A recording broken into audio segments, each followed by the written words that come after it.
अयोध्या नगरी श्री राम प्राण प्रतिष्ठा पर जय श्री राम की जयकारों से गूंज उठी। छोटी काशी शहर सभी देवालय एवं गंगा घाट सजी दुल्हन की तरह।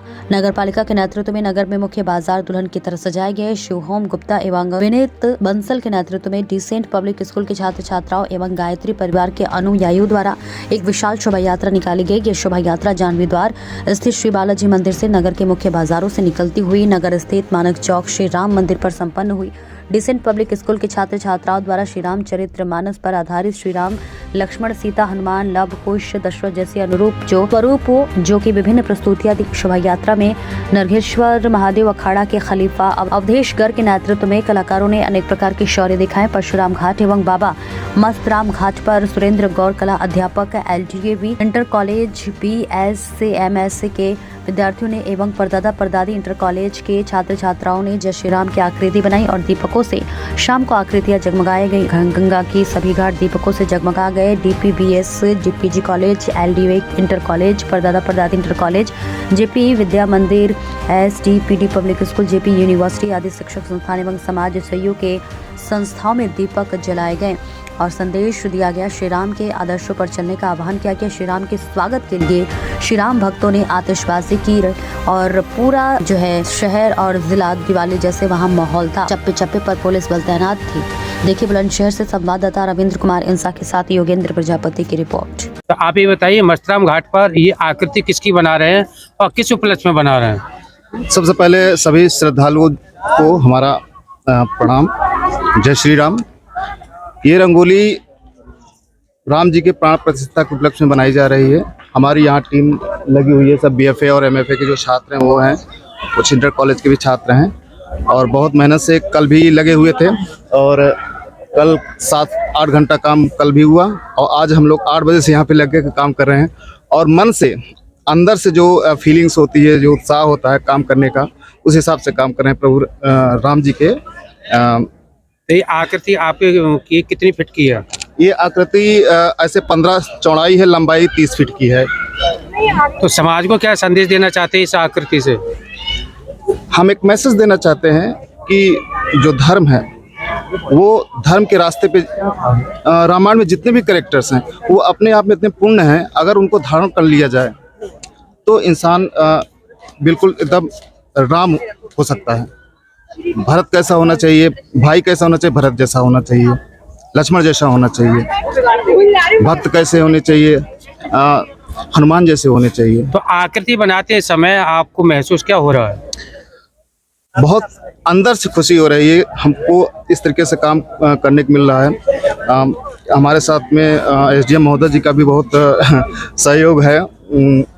वो साथ लेकर हम लोग को चल रहे हैं। आज अनुचर में 22 जनवरी को श्री राम भव्य यात्रा निकाली जा रही है। अयोध्या के अंदर राम प्रतिष्ठा हुई है।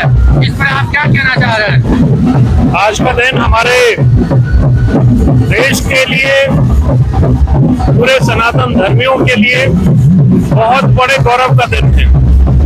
आज जिस तरह से भगवान राम की प्राण प्रतिष्ठा इस देश के यशस्वी प्रधानमंत्री मोदी जी ने की है, वो इस देश की सैकड़ों वर्षों की आकांक्षा को आज पूरा उन्होंने किया है। और अकेले ये भारतवर्ष में नहीं, मैं तो देख रहा हूँ दुनिया भर में टेस्ला कंपनी, जिसका हमसे कोई लेना देना नहीं है, जिसका हिंदुत्व से कोई लेना देना नहीं है, उन्होंने भी कार रैली निकाल करके और श्री राम लिख करके कारों के द्वारा एक ऐसा संदेश दिया है कि सनातन धर्म इस दुनिया में न सिर्फ भारत को बल्कि मानवता को बचाने का एकमात्र सहारा है। इस तरह की सहिष्णुता, सबको साथ लेकर चलने की शैली, ये भारतवर्ष है जिसने 500 वर्षों तक मुकदमा लड़ा। ऐसी सहिष्णुता किसी और देश में दुनिया में नहीं हो सकती। अपने धार्मिक विषयों पर हमने 500 वर्षों तक इंतजार किया, सर्वोच्च न्यायालय के निर्णय का इंतजार किया और ये प्राण प्रतिष्ठा हुई। इस देश के आराध्य देव, इस देश की मर्यादा पुरुषोत्तम भगवान राम की स्थापना हुई है। मैं नहीं, पूरा देश आज गदगद है और पूरी दुनिया में इसकी प्रशंसा हो रही है। शायद विपक्ष ये कह रहा है कि भाजपा राजनीति कर रही है, इसमें क्या कहना है? भाजपा का आरोप लगा रहा है कि धर्म नीति में राजनीति कर रही है। विपक्ष को तो कुछ भी बोलना है, लेकिन भाजपा राजनीति तो भाजपा करने के लिए पैदा हुई है, लेकिन हम धर्म के नाम पर राजनीति नहीं कर रहे, भगवान राम के नाम पर राजनीति नहीं कर रहे। ये हमारा सौभाग्य है कि मोदी जी के प्रयासों के बाद और हम सबके प्रयासों के बाद इतने वर्षों से हमने भगवान राम के लिए आंदोलन किया है। आज वो समय आया है कि हम वहां पर भगवान राम को उनके घर में वापस लाने में हम सबका ये हम तो सौभाग्यशाली कि हमारे जीवन काल में ये काम हुआ है। अगर विपक्ष इसको राजनीति कहता है तो विपक्ष जाने, लेकिन ऐसा विपक्ष भी कर सकता था, क्योंकि 70 साल तक तो वही 60 साल तक तो वही सरकार में थे, वो भी कर सकते थे अगर इसको राजनीति कहते हैं तो। लेकिन ये इस देश के सैकड़ों करोड़ लोगों की आकांक्षाओं का आज पूर्ण होना हुआ है। तो सर 2024 में लोकसभा चुनाव आ रहा है, प्राण प्रतिष्ठा से क्या असर पड़ेगा? मैंने आपसे कहा ना कि इस मंदिर के इस जो प्राण प्रतिष्ठा का कार्यक्रम है, इसको राजनीति से नहीं जोड़ना चाहिए। चुनाव तो हर 5 साल बाद आते हैं।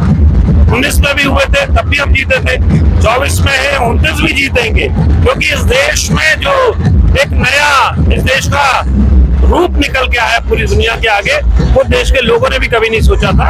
आज पूरा देश भाजपा में है, तो भगवान राम का तो ये नया आशीर्वाद मिला है।